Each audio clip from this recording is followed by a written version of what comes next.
Meeting management. Welcome to the meeting management workshop. You are on your first project and you have to organize and manage the project kickoff meeting. What do you do first? Do you create the agenda or the invitation list? How do you run a meeting? What preparation do you need? All of these are valid and real questions you, as the meeting manager, must address. There is no doubt about it. Meetings require skill and technique in order for the meeting to achieve its purpose. Disorganized and poorly managed meetings waste time and hurt your credibility as a meeting manager. Consistently leaving a poor impression with the attendees will haunt you if left unchecked. This training course is designed to give you the basic tools you will need to initiate and manage your meetings. You will learn planning and leadership techniques that will give you the confidence to run an engaging meeting that will leave a positive and lasting impression. This is a hands-on workshop, and your participation will help make it a valuable experience. Use this time to begin the process of developing your techniques to improve your meeting management skills. Before we begin, let's get to know each other better. Since we will be spending most of today working with each other, it is worth the time to share some things about ourselves now, making it easier to engage in the course. Research has consistently demonstrated that when clear goals are associated with learning, it occurs more easily and rapidly. By the end of this workshop, participants will understand planning and preparing, identifying the participants, how to choose the time and place, how to create the agenda, how to set up the meeting space, how to incorporate electronic options, meeting roles and responsibilities, how to use an agenda, how to chair a meeting, how to deal with disruptions, how to professionally deal with personality conflicts, how to take minutes, how to make the most of your meeting using games, activities, and prizes. There are two ways of meeting difficulties. You alter the difficulties or you alter yourself to meet them. Phyllis Batomi.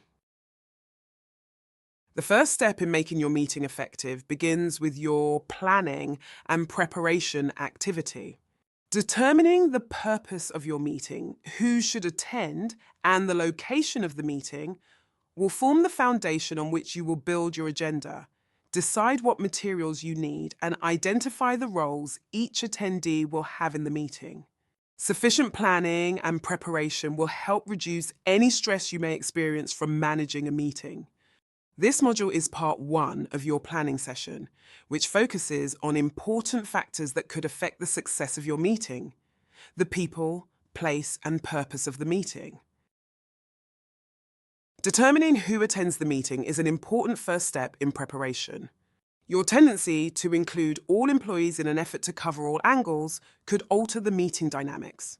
Before you decide who to invite, be specific about the purpose of the meeting. For example, if you are meeting to resolve a problem, invite only those who are capable of providing solutions to that problem.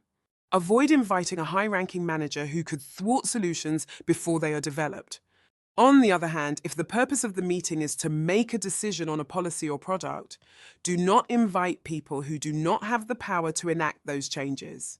Including people who cannot contribute to the meeting will leave them feeling excluded, which may affect the meeting environment.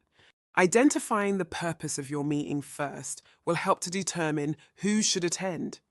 The following are some common reasons to call a meeting: problem solving, decision making, conflict resolution, project initiation, planning, brainstorming. Once you determine your meeting purpose, list the participants you want to attend, and then determine what each participant will contribute to the meeting. If a participant is deemed a non-contributor, they should be removed from the list. When all non-contributors are removed, you will be left with a list of the people that should be included in your meeting. There are several considerations when planning the time and place of your meeting. For instance, the time of day is essential if your meeting is meant to be a brainstorming session or problem-solving meeting. Setting these types of meetings right after lunch or late in the day could be a frustrating experience. After lunch, people tend to be lethargic, and meetings at the end of the day are plagued with participants looking at the clock in anticipation of leaving work and going home. Meetings that require energy and a high level of participation are best scheduled between 8 and 9 in the morning. Most workers are not engaged in their daily work yet, so you will have their attention and energy at the meeting. The next best time is around 3 p.m. This gives your participants enough time to recuperate from their lunchtime meal and offers at least an hour of cushion before they start thinking about going home. Meetings that are low-key could be scheduled any time during the day. Just remember not to schedule them too close to lunch or near the end of the workday. Location is also important. Try to schedule your meeting in a well-lit, spacious room. If possible, get a room with windows. Dark and cramped rooms will bog down your meeting, as some people may feel claustrophobic and distracted by their surroundings. Other considerations are the need for privacy. If the meeting topic is of a sensitive nature, having a room with more privacy will make participants more comfortable. And if you plan to have an outside visitor attend your meeting, situate your meeting near the main entrance. This way your visitor does not have to search for the meeting. Creating the agenda can be easy if you know what to do in advance. The SOAP technique helps to collect the topics, organize them, and determine which will contribute the most to your meeting. Seek topics from your participants. Send an email to the list of participants you created asking for agenda topics. Give a brief explanation of the purpose of the meeting and an idea of what you were looking for in terms of topics. Do not make this the formal invitation. When you send the request, ask the participants to indicate what time will work best for them and how much time they anticipate they will need to discuss their topic. Provide a deadline for when you will need this information so you can begin to plan the agenda. Organize topics into a list. Once you receive the topics, organize them into a list along with the time and the name of the presenter. This will give you the ability to scan through the list, narrowing it down to the topics you will select for the agenda. Assess which topics are relevant to the meeting purpose. With your list organized, determine which topics are the most relevant to the purpose of the meeting. Scratch out those topics you do not intend to use. Pick the number of relevant topics that will fit into your meeting time. Review the time of the remaining topics. Select enough topics to fill the time of your meeting, minus 10 minutes. Give yourself 10 minutes for meeting overrun. If you go over, you will end on time. If you do not, then you get to adjourn your meeting early, making everyone happy. Remember to contact the presenter that had their topic removed from the agenda. Explain the reason why it was not put on the agenda and recommend that topic be saved for another meeting. Now let's look at a practical illustration. Caroline sought Gretchen out after a meeting and said, "Gretchen, I wanted to tell you how much I enjoyed that meeting. It ran very smoothly, and I appreciate that it ended on time." Gretchen nodded. "I took some extra time to plan, with the hope that it would run smoothly. Thank you for saying so. I have an upcoming meeting to prepare for," Caroline said. "It's my first. Would you be available to offer me some pointers?" Gretchen assured Caroline that she would be more than happy to help her with some tips for preparing an impressive first meeting. Management is efficiency in climbing the ladder of success. Leadership determines whether the ladder is leaning against the right wall. Stephen R. Covey. The last module dealt with the participant planning aspect of your meeting. In this module, you will learn how to gather the things you need to help facilitate the meeting more effectively. In addition, you will learn how to structure your invitation so you can communicate your meeting in a way that is consistent and sets expectations. Finally, you will understand the importance of making the logistical arrangements in advance, avoiding any last-minute mishaps. Each meeting you hold will require both basic and special materials. Your job as the meeting manager is to determine what materials you will need and acquire them in advance, avoiding last-minute surprises. The show's acronym stands for Stationery, Handouts, Organizer, Writing Tools, and Special Requests. Let us break down each letter so you get a better understanding of what this means. Stationery. This is all the paper you will need at the meeting, including notepads, sticky notes, index cards, envelopes, tape, paper clips, folders, and flip chart. Each meeting is different. You do not have to bring everything on this list. Determine what is going to take place at the meeting and materials needed for each activity or presentation. It is also wise to consult with the people on your agenda to see if they are going to facilitate activities that require stationery. Handouts. Many times, you or your presenters will need to distribute handouts. There could be a handout or an outline from an electronic presentation. In any case, you should consult with your presenters and acquire any handouts they plan to use. Determine if the handout they are giving you will be the most up-to-date version. If not, have them send it to you when they finalize it.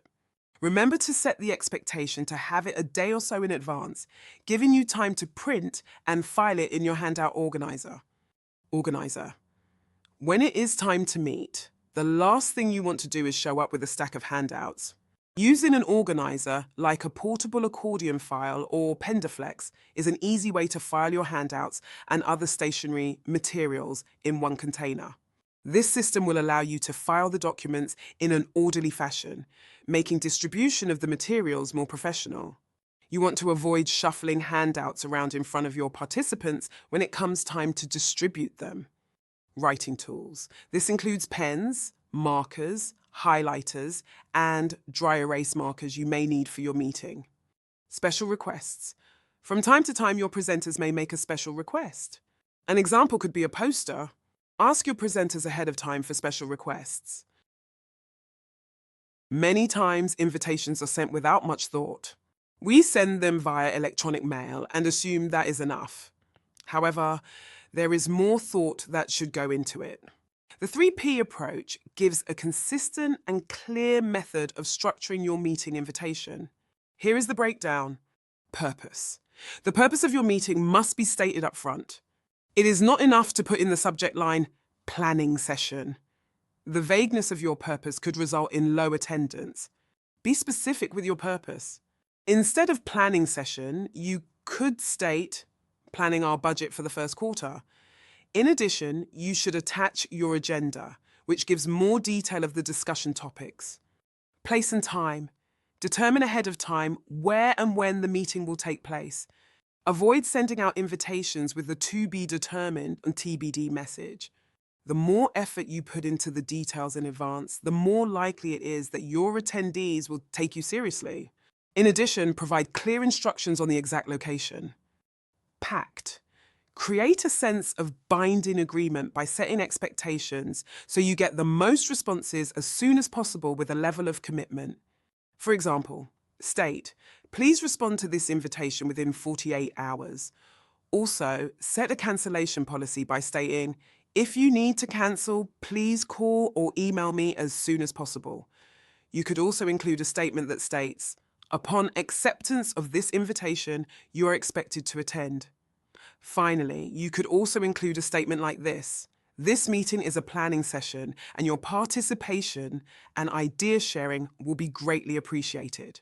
Structuring your invitation with clear and concise information and expectations sends the message that you are seriously managing this meeting. You do not want to be famous for holding boring and inefficient meetings. This is something that takes a long time to correct. There are several areas to consider when planning the logistics. Physical space. Consider the space in which you plan to hold your meeting. Or is it on-site or off-site? Or do you need to make reservations? Or does it need to be set up? Or do you have to contact your facilities department to remove or add partitions? Or do you need furniture moved? Travel.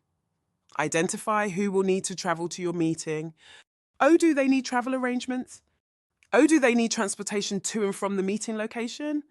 Or do you have to make security aware of their presence so they are not held up at the door? Food. Determine if you need to organize meals. Is your meeting starting early in the morning? Will you need to serve a light breakfast? Is your meeting all day? Will you have it catered? Are you planning to have lunch at a local restaurant? Or do you need to make reservations? Audio and visual. Module 5 will discuss electronic options. However, if you plan to use electronics, consider the following. Or do you have to get this placed in the meeting room? Are you savvy enough in troubleshooting technical problems, or do you need a technical assistant? Oh, do you need a projector, screen, computer, etc.? Oh, do You need a sound system set up so everyone can hear the presenters. Signage. Oh, do you need to get signs, posters, special handouts made up for your meeting? Now let's look at a practical illustration. Greg and Kareem had planned a meeting to discuss how to increase sales during the low season. Greg said, "I've sent out the invitations and I'm waiting to hear back from Christine and Stephen. They assure me they will confirm their topics by the end of today." Kareem said, "I am waiting to confirm use of the large meeting room upstairs, and I've arranged for coffee, muffins, and fruit for our early morning meeting." "Yes," Greg said, opening up the file. "I'm feeling good about this meeting. Our preparation will pay off. I'm certain that by the end of the next week, we will have a great plan for moving forward." Greg and Kareem looked over the proposed agenda once more, considering Christine and Stephen's input, and reassured themselves that their meeting would be a success.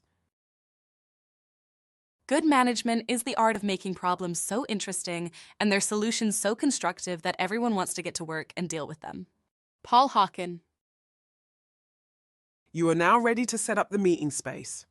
There are many things to consider when determining what needs to be included in your setup. In the last module, you planned for the things you need. In this module, you are going to put it all together. Although this may seem like a trivial step, you should not take it for granted. The difference from an okay meeting to a remarkable meeting could be the small details. Let us begin with the basics. Having a predefined list for setting up your meeting is a useful tool, and over the next 3 lessons, we are going to discuss the setup of your meeting using a worksheet. In the first section, you will see a simple list of items comprising of the basic essentials in setting up the meeting space. The list consists of the following items: sufficient number of tables and chairs, power strips for laptops and other electronic devices, audio and visual setup, whiteboard with markers and eraser, lectern, water, verify the room temperature is comfortable, microphone for large meetings, projector, laptop. Verify room is located in quiet and private area. Make sure you get to the meeting place early enough, giving you time to set up the room without the participants seeing you do it. Getting caught setting up the room gives the impression that you are unprepared, which could affect your meeting environment. Extra touches make your meeting more meaningful to your participants. Your worksheet from the last lesson outlines some items you can incorporate into your meeting setup. Let's review some of the extra touches.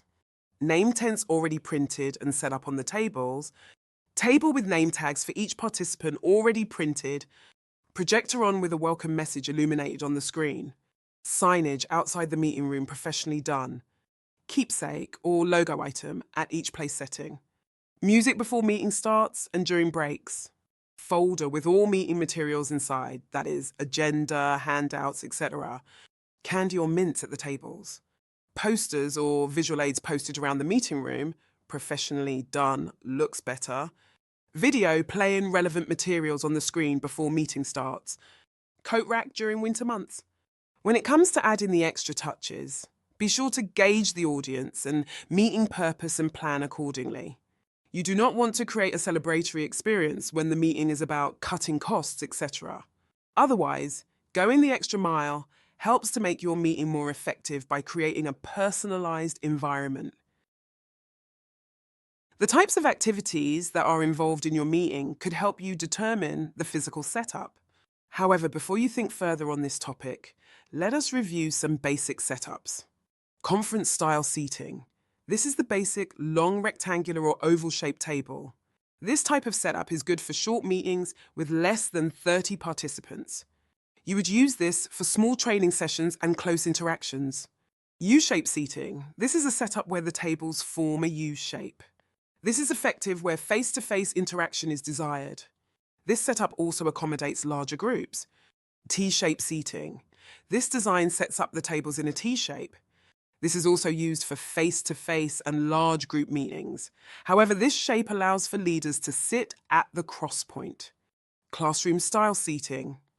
This type of seating is best when learning is going to take place and the participants need to take notes. This style can be used for both large and small groups. Knowing the various styles of seating arrangements helps to determine which to use based on the activity. Below are some suggestions: planning meeting, conference-style seating, product sales training, classroom-style seating. Strategy: sharing meeting, T-shaped style seating, project update meeting, U-shaped style seating. The physical arrangement of the meeting room should always focus on providing a comfortable setup in which all participants are able to view the presenter, other participants, screens, and flip chart and whiteboards. Now let's look at a practical illustration. Madeline took great care in preparing her training session. She determined that a U-shaped conference would work best for her, as she had planned for a lot of participant interaction through brainstorming and discussion. As Madeline walked around the meeting room, she took pride in her finished product. The participant name tents and handouts were placed on the tables. Music played while she waited for the participants to arrive, and her welcome sign was projected on the wall at the front of the room. As participants arrived, Madeline greeted each of them and offered them some coffee and muffins. Madeline smiled and felt she was ready for the meeting. The conventional definition of management is getting work done through people, but real management is developing people through work. Aga Hasanabedi. Advancements in technology have made meetings more effective by providing ways of communicating and storing meeting information. Although many new tools are available to help give your meeting that cutting-edge feel, there are many things to consider when determining electronic options. It is not always imperative to use new technology at your meetings, but having an understanding in advance helps to expand your choices.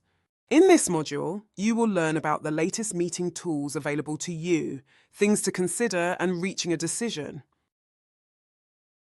Electronics in meetings bring a wealth of advantages if used properly. Technology has increased the reach of the meeting room into the virtual world. You are capable of connecting with participants anywhere in the world. Technology also expands your ability to disseminate and record information. This lesson presents an overview of the various tools you can employ in your next meeting. Presentation software. Programs like Microsoft PowerPoint help to organize your materials into one file. Once the information is in the presentation program, you can create handouts that you can give to your participants as an agenda. Electronic whiteboard. An electronic whiteboard is an efficient way to write and record ideas all with one source. The electronic device acts like a normal whiteboard but uses special electronic markers. This electronic device also records the items written on the board for referencing later. Web meeting programs. Programs similar to Zoom allow you to conduct your meeting via the internet. Voice, images from your desktop, and a webcam view of the meeting room and the individual make this virtual option very convenient. Video conferencing. This dedicated line uses cameras and television screens to connect two or more remote sites into one meeting. Telephone conferencing. This is a dedicated telephone line where many participants call in and participate in the meeting. There are many variations of the electronic tools listed in the lesson that you can use. You can have your company purchase these programs or use a pay-as-you-go product from an online vendor. Choosing the type of electronic tool depends on the audience, distance, and technological capabilities of the meeting place. The most important thing to consider when dealing with electronic meeting tools is your ability to use and troubleshoot them. Many things could affect the performance of the tools. You must be comfortable enough with the technology to deal with the unexpected. In order to avoid embarrassing issues during the meeting, you should test all systems and make sure your information technology, IT department supports them. In fact, you should always run your technology plans with your IT. They may need to do some back-end things to help support your video or web conferencing tool. Before you try using a new tool, get some training and practice. Test the program with someone you know. Practice using the tool in smaller, more personal meetings before you decide to do it in a larger meeting with outside guests. Avoid using technology just for the sake of using it. Use it only when it is necessary. Make sure that the participants who will need to use the tools to participate are capable of using it themselves. The last thing you want is someone telling you in the middle of the meeting that they do not know how to launch the program. Here is a quick list of things to consider if you plan to use technology. Is the complexity of adding the technology outweighing the potential glitches? Are you capable enough to handle any issues that may arise during your meeting? Is your audience capable of handling the technology? Will you have adequate support from your IT department? Are there any costs that you have to consider? In any case, using technology requires knowledge. If you choose to use technology in your meetings, learn the system and practice, practice, practice. Finally, do not get carried away with technology. It becomes obvious when technology is being used just to dazzle the audience. This is distracting and reduces the effectiveness of your meeting. This assessment allows you to determine quickly if you need to use technology or not. When making a decision, determine the following. Are you proficient with the technology? Are you able to ask someone who is proficient to assist you with the technology? Will there be people connecting to the meeting from remote locations? Is there a large number of graphics that will be presented? Are the participants capable of using the technology? Does the meeting room support technology? Do you have IT support available? Do you have the budget to support the technology? If you answer no to any of these questions, determine the risk of going ahead with the technology. If it is too risky, avoid using the technology unless you must, as in the case of remote conferencing. Just make sure you get the training you need well in advance or have someone available as a technical assistant. Now let's look at a practical illustration. Bobby has been a trainer for many years and was assisting an intern, Deirdre, with her first training session. Together they looked over her plan for material delivery. Bobby asked, "Do you plan to use PowerPoint?" Deirdre responded, "Yes, I've prepared what I feel is an excellent presentation, but really wanted to use more transitions to keep it interesting." "Great," Bobby said. "Let me show you how to add a few more details." Deirdre was appreciative of Bobby's input, and when the two finished their meeting, she felt very confident about going ahead with her training. Do not follow where the path may lead. Go instead where there is no path and leave a trail. Harold R. McAlinden. Establishing clear roles and responsibilities within your meeting helps to manage the meeting effectively. When roles are established, the participants have a clear understanding of what is taking place, because the person in a specific role has a job to fulfill. Assigning roles also alleviates the number of tasks you have to manage.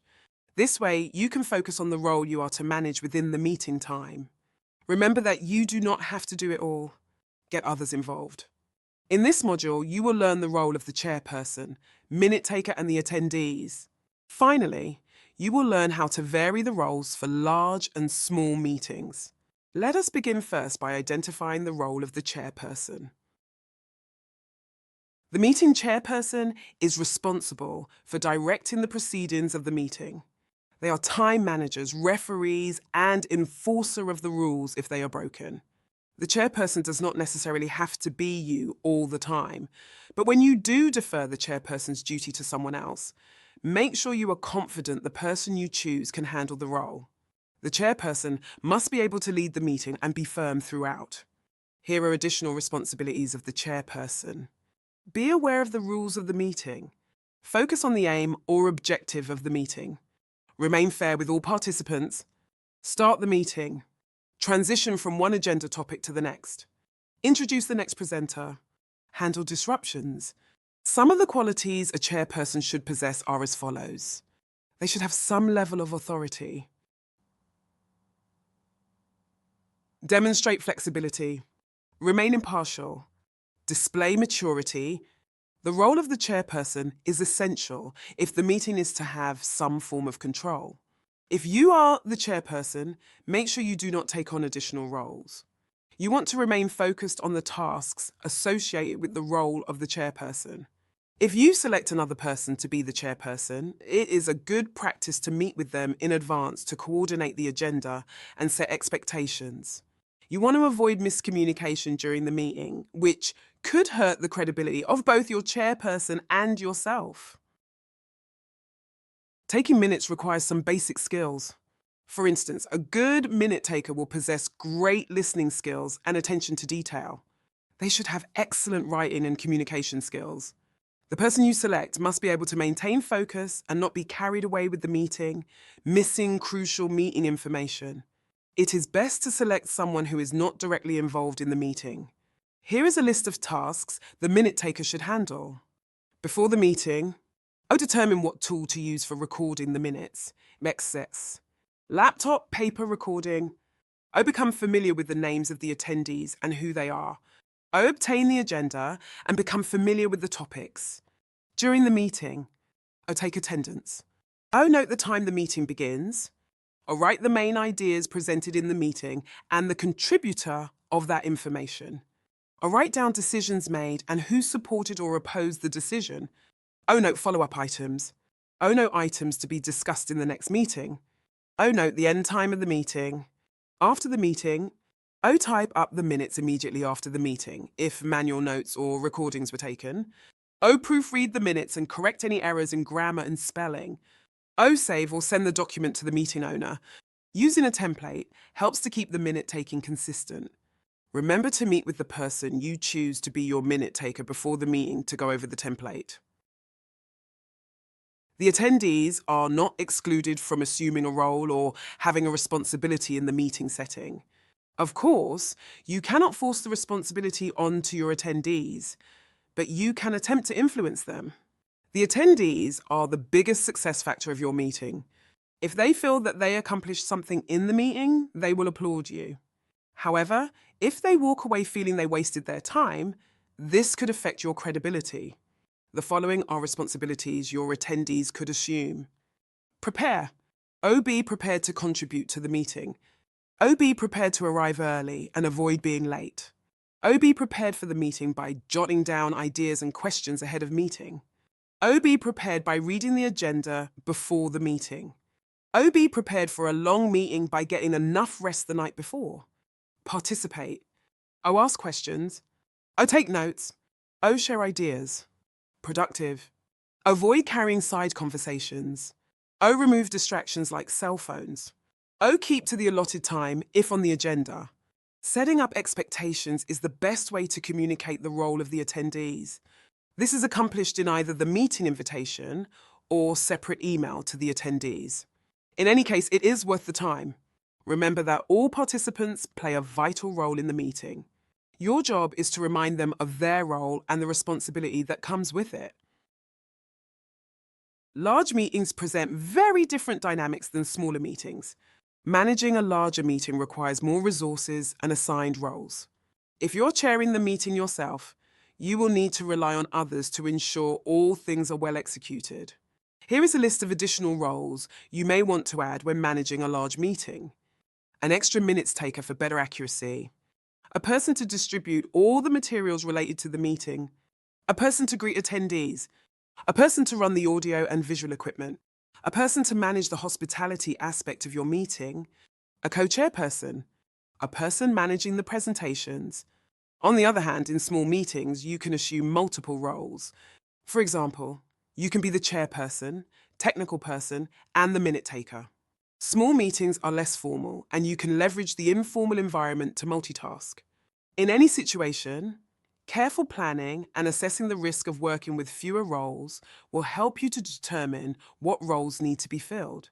When in doubt, get more help. Err on the side of caution. Now let's look at a practical illustration. David stopped by Francine's office and asked if she required an assistant for the upcoming meeting. David had chaired meetings in the past and felt he could be an asset to Francine. Francine said, "I was considering asking you since this meeting is so large, I know I won't be able to multitask efficiently." David and Francine sat down together at lunch and looked over the agenda, the rules, and the objectives.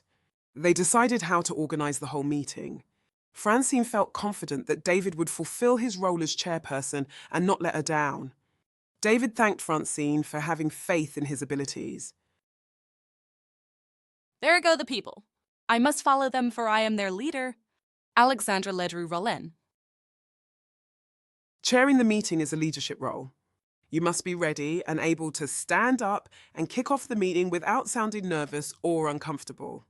Your ability to communicate early in the meeting sets the tone of the meeting. Chairing a meeting effectively takes time to develop and requires practice. This module is part 1 of 2 modules that teaches how to effectively chair a meeting. The first part will teach how to start your meeting in a positive way. Next, we will discuss the role of the agenda, and finally, we will discuss how to use the parking lot. All of these techniques are designed to make you a more effective chairperson. In fact, you will get an opportunity to practice commencing a meeting. Do not worry. This is a safe learning environment where you will not be forced to do something you are not comfortable doing. However, remember to use your action plan if you need more practice chairing a meeting. Opening your meeting effectively requires both a technique and a flow. The signals flow gives you an easy model to follow when opening the meeting.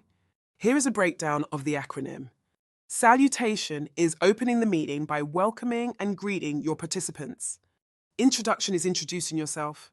Guest mentioned is introducing those attendees that are special guests.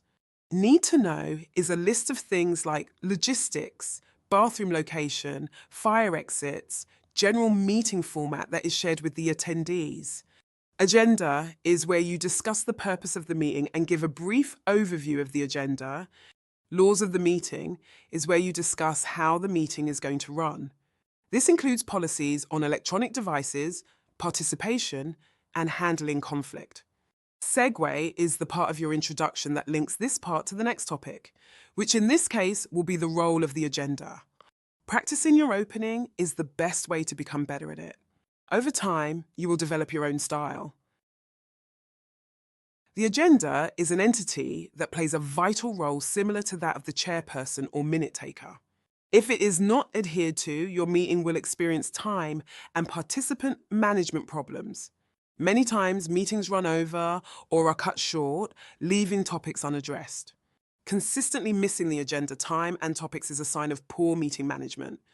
The following is a list of items an adhered to agenda executes. The agenda communicates. O meeting topics. O presenters. O time allotment for each speaker. The agenda provides focus by. O stating the meeting objectives clearly. O outlining the meeting in increments of time. O providing a checklist of things to accomplish in the meeting. O allowing the attendees to see both the beginning and the end of the meeting, omitting any distraction. Here is a sample of how to introduce the agenda as a role at the beginning of the meeting. The agenda will help us meet today's goal of deriving a good sales strategy. We have 4 presenters who are going to discuss how to present the new product, handle objections, gain commitment, and close the sale. The agenda will be our guide so we can stay on track and finish on time. Simply handing out the agenda does not communicate its role. You must introduce it like any other person that has a role in the meeting. Using a parking lot in your meetings provides a place where topics that cannot be answered during the meeting are noted for follow-up later. Sometimes the topics in the parking lot may be answered during the course of the meeting, but this is unusual. The parking lot is simple to implement. You could create a physical place by using a piece of flip chart paper with sticky notes. Perhaps you prefer electronic documentation. You can collect parking lot topics onto a spreadsheet. Whatever you choose, you need to have a basic format. Here are some things to consider. Take a few moments to share with the attendees how the parking lot works. O meant for topics that require follow-up after the meeting. O hold questions that can be answered later in the meeting. Provide brief instruction on how to register a parking lot issue. O provide the question or topic, contributor's name, and contact information on a sticky note, or verbally to the minute taker. O chairperson will review parking lot topics to determine if the topic requires follow-up after the meeting. A follow-up communication will be sent to all the members of the meeting. The parking lot is helpful in managing your time. It gives you the ability to move off a topic that requires more research and time to develop. Remember to check the parking lot at the end of the meeting and always be sure to follow up when you say you will. Now let's look at a practical illustration. Alicia and James are co-chairing a meeting to discuss the implementation of upcoming changes to their candy-making facility. The focus of the meeting is laid out in the agenda. I intend to lay out the plans for the changes, Alicia said, but I anticipate lots of feedback from the attendees and am concerned that that will throw me off track. James replies, "Yes, I agree. Nobody likes change and what it might mean to their jobs. How do you want to deal with their questions?" Alicia responds by saying, "A parking lot for all the questions is my first thought. Do you have any other ideas, James?" James agrees with her that this is the best way to deal with questions. He offers to be the note taker and will ensure all contributors' names and contact information are included, so they are able to respond to the concerns of the attendees. What chance gathers, she easily scatters. A great person attracts great people and knows how to hold them together. Johann Wolfgang von Goethe. In the last module, we focused on starting the meeting off on the right foot. Chairing the meeting for the remainder of the time requires diligence and discipline. It is almost like being a referee. You will have to make calls and manage the game and watch for violations. However, unlike a game, the meeting room presents many challenges because the rules tend to change from meeting to meeting. At least, that is the attendee's perspective. Your goal is to break that trend by chairing your meeting with purpose and a goal in mind. In this module, you will learn techniques on how to keep your meeting on track, how to deal with overtime, and how to hold participants accountable. Doing all this requires focus and a sense of doing what is right for the sake of all your attendees. Neglecting this could affect the meeting experience for many who will sit there and silently criticize your meeting management skills. Worse yet, they may get up and walk out because they feel they are wasting their time. Let us begin by learning how to keep the meeting on track. In order to keep your meeting on track, you should set clear expectations on how time management will be used in the meeting. Setting expectations up front avoids surprise and indignation from the presenter because they will not be caught off guard. In addition, as a chairperson, you must feel comfortable interrupting the presenter when necessary. Most times, the presenter would appreciate a warning that their time is almost up. This way, they do not have to worry about time. The stop technique helps to keep your meeting on track by doing the following. Set expectations. Letting your presenters and attendees know that you intend to manage the agenda firmly removes the element of surprise. When you neglect to set time management expectations, you are subject to an array of reactions from the presenter and attendees. It may be taken as rude behavior, but it does not have to be that way. Let the presenter know that you will give them a signal at 5 and 2 minutes remaining. In addition, set expectations for questions and answers. Telling attendees to write their questions down to be asked at the end of the presentation avoids unnecessary interruptions that could potentially sidetrack the conversation. Time. The presenter. Using a timer is the best way to manage the time of your meeting. Keep to the allotted time for both the presentation and the question and answer activity. Always provide a warning time so the presenter does not have to stop abruptly. Overcome fear of interrupting. Perhaps you do not have a problem with this, but there are many who see interrupting someone as rude and find it difficult to do. The best way to overcome this is by setting those expectations up front. This way, you know the presenter is expecting an interruption. The same holds true for questions being asked. If left unchecked, you could lose a lot of time by allowing excessive questions. Use your parking for questions that require more thought in answering. Call time on questions and answers so you can move to the next topic. Politely warn people time is nearing. Avoid being harsh and rigid. Treating others with respect is the best way to keep the meeting moving with plenty of participation. You do not want them to shut down because you are becoming a tyrant. Going into overtime presents several problems. Once the meeting extends beyond its original end time, you will begin to lose the attendees' attention. This is particularly obvious in large meetings. No matter what size meeting you are dealing with, the goal to dealing with overtime is to acknowledge it before it happens. Look at the agenda and determine if you will need to go over. If you do, then do the following to mitigate the effects of going into overtime. Determine your constraints. O, is the room or venue available for overtime? O, do attendees have to travel? Are they unable to stay? Warn attendees in advance that the meeting will run over time. Determine how much more time will be needed. Communicate the extra time to the attendees. In a small meeting, gain consensus to go into overtime. Give choices. So, in a large meeting, provide a brief break at the normal end time so those who have to leave will do so during the break and not during the meeting. Or in a small meeting, allow those who need to leave to do so. If overtime is not an option, determine what agenda items will be missed and plan an alternative way of getting the information to the attendees. A follow-up email. O topic saved for next meeting. If you do not manage overtime, then you will see frustration build among the attendees. Have a plan in place so you know what to do once you determine if your meeting is going to run longer than expected. In a meeting, it may be difficult to hold participants accountable. Participation, questioning, and preparedness could easily be overlooked. Holding your participants accountable involves communication. Here are 3 basic steps you can take to holding your participants accountable. 1.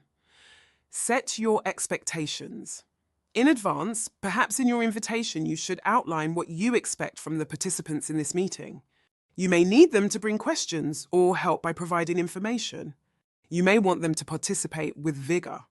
In any case, you must outline what you expect of them before you can hold them to a standard or expectation. 2. Clarify the consequences. Let the participants know how you plan to hold them accountable. Perhaps you can warn that you will be calling on everyone for answers. You may also want to reference their superiors' expectations as motivation. 3. Follow through. If you said you would do something, then you have to do it. Do not get into the habit of making empty threats. People will respect you and will naturally be accountable to you because of your work ethic. Most participants do not want to be on the bad side. They want to contribute. With practice, your ability to assert yourself and communicate with clarity, your expectations, consequences, and determination will make this an easy process. Now let's look at a practical illustration. Vaughan showed his supervisor, Natalia, his full plan for his meeting. However, when it came to timing during the training, she had some questions. Vaughan, she said, I noticed that while you have excellent learning objectives and plans for many different situations, it appears that you're not planning for potentially running overtime. Vaughan responded honestly, I guess I hadn't thought about that. Most of the training I've given before have been small in attendance and have never run overtime. Natalia nodded. Right. This training will be attended by a large number of people and the content is quite difficult. There may be the chance that your meeting will run over the scheduled time. Let's develop a plan to cope with any difficulties. They came up with a plan using the STOP method.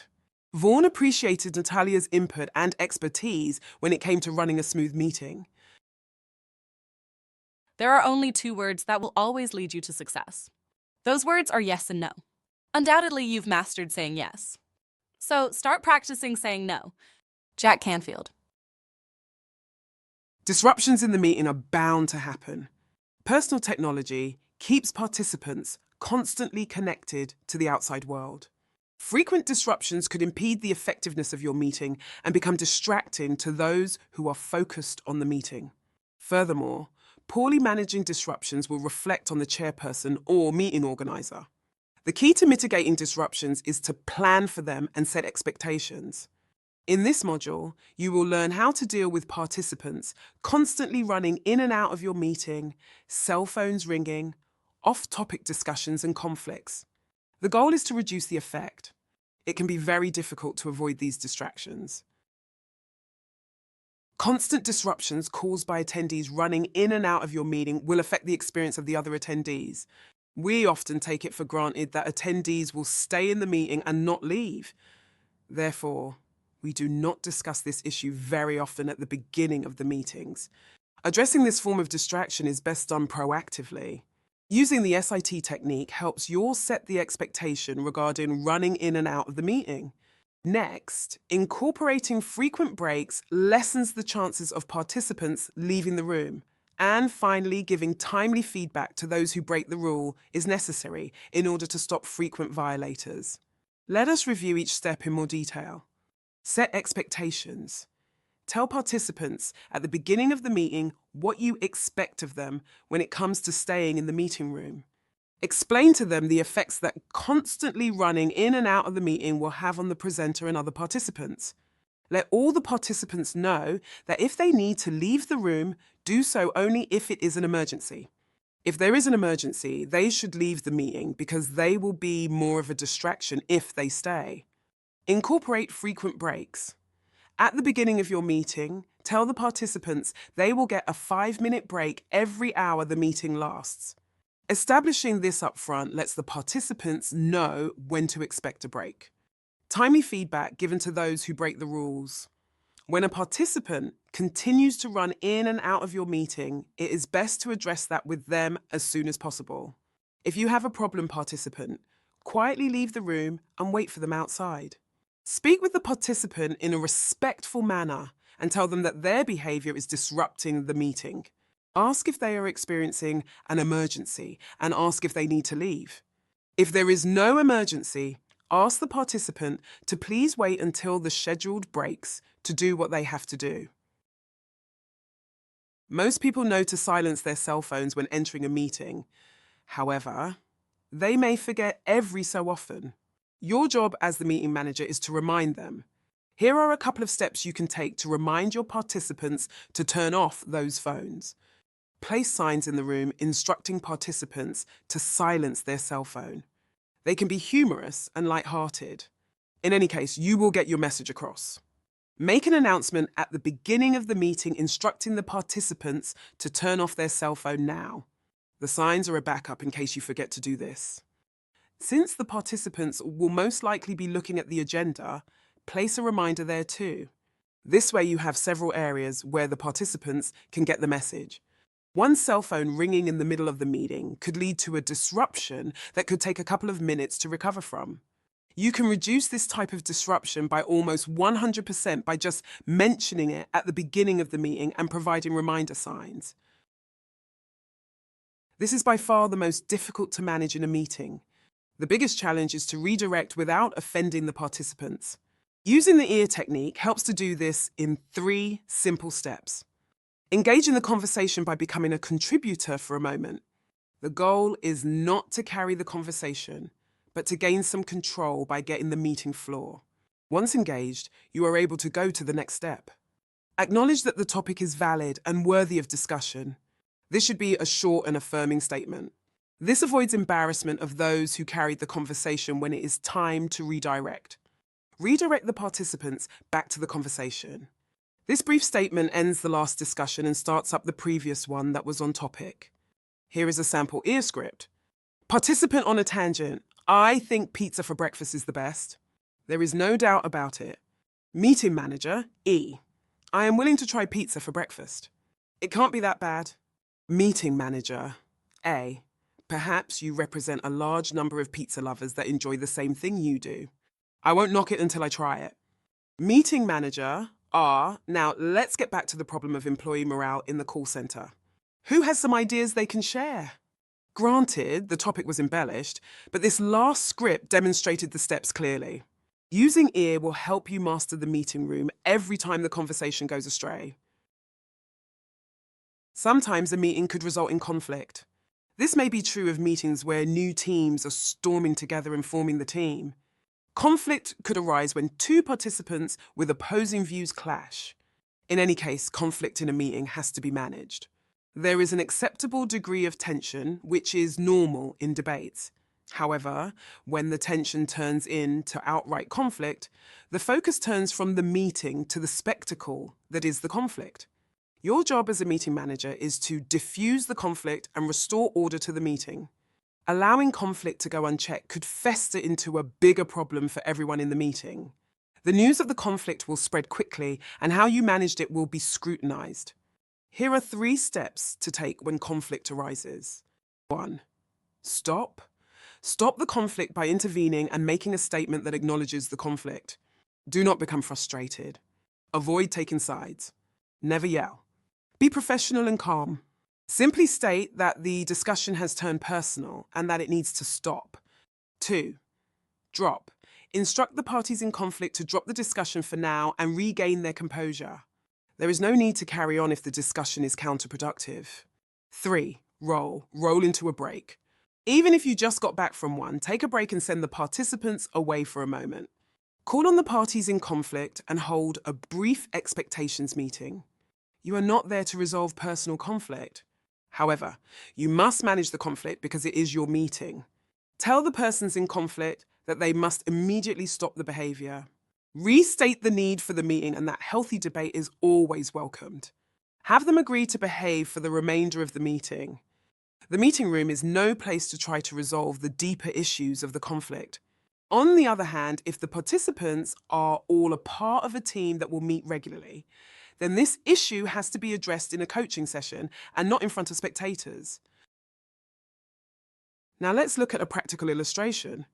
Amanda was chairing a meeting on how to increase sales in the off-season. Opal, a long-time employee and attendee at the meeting, has been concerned about losing her job due to the decrease in sales in the off-season and says, "Lately I am very concerned that if we don't all pull our weight, we will be closing this place down." Another attendee finds Opal's comments too brash and says she should calm down. Opal is offended and, while trying to explain her point, becomes very emotional. Amanda sees the need to put her training into practice. She reflects on the stop, drop, and roll training she recently took and quickly jumps into action. Calmly, she says, "Opal's concerns are very legitimate, but there will be subsequent opportunity to discuss them. Let's put this topic on the parking lot sheet and get back to it after the meeting. Actually, let's all take a 5-minute break. See you in 5. Amanda reminds the participants who were engaged in the conflict that this is not the place to discuss these matters, but that she understands the concern and offers to arrange for Opal to speak to a coach from HR to help her work through some of her feelings. Amanda experiences a sense of relief that she nipped that in the bud. Opal goes outside and enjoys a quick break. The meeting reconvenes peacefully, and after the meeting, Amanda speaks again with Opal privately. Greatness is not a function of circumstance. Greatness, it turns out, is largely a matter of conscious choice and discipline. Jim Collins. Earlier in this course, we discussed the importance of the minute taker. In this module, you are going to learn the details of how to take meeting minutes. First, we are going to discuss the purpose of the meeting minutes. Second, we are going to discuss what to record throughout the meeting. And finally, we are going to review a template that will help facilitate the minute-taking process. Minutes record major points, decisions, and follow-up actions that are a result of the meeting. Meeting minutes also help to keep the meeting on track because it uses the agenda as its outline. Meeting minutes serve as historical data that can be referenced in case a dispute should arise. They are also used to set the topics for discussion in the next meetings. Many times, people who could not attend a meeting ask for the minutes so they can be updated on the latest developments in the meetings. The minute takers should not have a major part in the meeting themselves. They must focus their attention on what is being said instead of participating. With this said, the act of taking minutes does not require that every word be recorded. When taking notes, avoid becoming bogged down with writing full paragraphs. Outlining your points will make your note-taking more efficient. When you finish taking the minutes, immediately proofread and send them to the chairperson, then distribute them to all the meeting participants. File your minutes for referencing later. Many times, people think taking minutes is a daunting task because there is a belief that every single word must be documented. If this was the case, all you would have to do is use a recorder and be done. Recording everything will be pointless. The idea is to record information about who attended this meeting, the results of any discussion, and follow-up action items. Here is a list of items that should be recorded in the minutes. Date, time, and place of meeting, the goal or purpose of the meeting, the chairperson's name, action items assigned to someone for completion after the meeting, decisions made during the meeting, attendees present and not present, items that did not get resolved, items to discuss in the next meeting, items that were on the agenda that did not get discussed in the meeting end time. Adhering to this short list will make taking minutes more efficient and useful. Using a template for your meeting minutes brings consistency to your technique. When you have a template, you can share it with someone else, increasing the likelihood of getting similar results. Templates can be either electronic or printed. Incorporating a template for taking minutes also saves you time by reducing the amount of time formatting the document for distributing to the meeting attendees. Now let's look at a practical illustration. Chris was asked to be the minute taker at an upcoming meeting. He said, "I'm not sure that I'm your best choice, as I've never done it before." Rachel nodded, smiling. "Well, I'm in a bind and need someone to fill in for Mandy, who is out sick today." Chris wanted to help out, so agreed to do it. Rachel was so happy. "Thank you, Chris. I'll email you a template. Just follow it and you'll be fine. See you at the meeting." Rachel attached some notes to the template to give Chris a lesson on taking minutes. She noted that he wasn't expected to actually take part in the meeting, but sit on the sidelines and record the following: date, time and place of meeting, the goal or purpose of the meeting, the chairperson's name, action items assigned to someone for completion after the meeting, decisions made during the meeting, attendees present and not present, items that did not get resolved, items to discuss in the next meeting, items that were on the agenda that did not get discussed in the meeting end time. We are the creative force of our life, and through our own decisions rather than our conditions. If we carefully learn to do certain things, we can accomplish those goals. Stephen Covey. Many times, meetings can be seen as boring events that people have to attend. That does not have to be the case for your meetings. You can incorporate various elements to make them more interesting. Making the most of your meetings does not have to involve a lot of preparation. It just requires creativity and imagination. Let's take a look at some ways we can make our meetings fun. The reason meetings usually last an hour is that our computer program that sets up the meeting usually has 30-minute increments of time. We are forced to schedule meetings to last at least an hour. On a daily basis, we attend more one-hour meetings than any other kind. When you have several meetings in a row that last an hour each, you will find that you do not have time to check your emails or do other things in between, because the next meeting starts right on the hour. The 50-minute meeting is an effective way to space out meetings, allowing us time to do things in between. Conducting 50-minute meetings takes discipline in time management. Here are 4 steps to make the most of your 50-minute meeting. 1. Have an agenda. We discuss the importance of having an agenda. The agenda is the document that outlines what will be discussed in a specified amount of time. With an agenda, you will have the group agree on topics for discussion. Send out your agenda ahead of time, so your participants get an idea of the allotted time for each topic. 2. No side conversations. Set the expectations with your participants that side conversations are not allowed and that you expect them to be fully engaged in the meeting. iPhones, etc. are not allowed. Explain that you will hold them accountable. 3. Summarize action steps. At the end of the meeting, summarize any action steps that resulted from the meeting. If you have none, consider the purpose of the meeting in the first place. 4. Send out summary notes. These are the meeting minutes. This should be done as soon as possible after the meeting. Sending out the meeting notes is a great way to solidify those action items with the people who are responsible for doing them. Using games in meetings helps to increase productivity. Many games could be used in meetings. We recommend you do some research and find a resource that outlines appropriate games you can use. Remember to think about the meeting purpose before you use a game. If the meeting is about budget cuts, then you do not want to use a game in that type of meeting. Meetings that form new teams or launch a new product are best suited to games.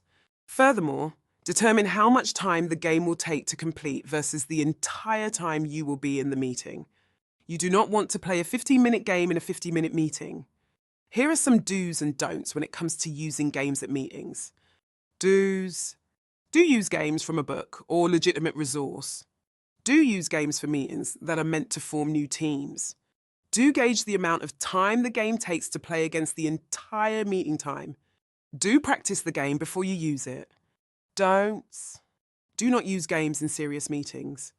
Do not spend too much time on the game. Do not make up a game of your own unless you are confident you can pull it off. Prizes in meetings should be used to reinforce positive behaviours. The prizes do not have to be extravagant. They could be pens, desk decorations, t-shirts, etc. When giving prizes away, be clear on how to win the prizes. Unclear instructions can lead to conflict if someone feels cheated. For example, if you announce that a person will get a prize for coming back from break on time, almost 95% of the time, you will have some participants stay in the room and not go to break in order to win the prize.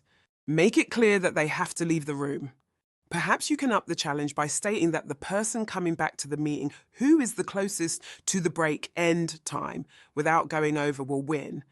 Here are some ideas for distributing prizes in your meetings. The most participation, the first to arrive at the meeting, volunteering for something in the meeting, the most creative solution, who can recap the action items the best. There are no limits on how to use prizes at your meetings. Simple magic tricks can help reduce stress and create a fun meeting environment. Before you start doing magic tricks in meetings, you will need to practice them at home. Magic tricks work well only when they are done right and with confidence. The setting up of the magic trick is the most important aspect. Do not be eager to do the trick or make an announcement. Be calm and natural. Incorporate it into the meeting seamlessly. You do not want to stop and announce you are going to do a trick. When participants are taken in by the trick without knowing, the effects are greater. Research books and the internet for magic tricks you can use. Practice the tricks and use them in the appropriate meeting settings. Try to avoid tricks that could embarrass others. You want to create an environment that is safe, and offending someone could hurt that environment. Now let's look at a practical illustration. Harold and Tyler sat down to plan how to execute the next meeting. Tyler looked at Harold. You seem a little uncertain about why we're having this meeting. Harold didn't argue with him. I'm bored with the same old type of meeting. I want to put some excitement into this one. Tyler said, well, when gathering ideas to make it more interesting, what did you come up with? Harold said, I have been practicing this magic trick. He demonstrates it, and Tyler is duly impressed. Hey, would you mind if I borrow that idea? I can see the looks on the attendees' faces now. They agree that this is a sure way to capture their audience's attention and make any everyday meeting extraordinary. Although this workshop is ending, we hope that your journey to improve your meeting management skills is just beginning. We wish you the best of luck on the rest of your travels. Our meetings are held to discuss many problems which would never arise if we held fewer meetings. Ashley, brilliant. Meetings are a symptom of bad organisation. The fewer meetings, the better. Peter F. Drucker. The individual who is habitually tardy in meeting an appointment will never be respected or successful in life.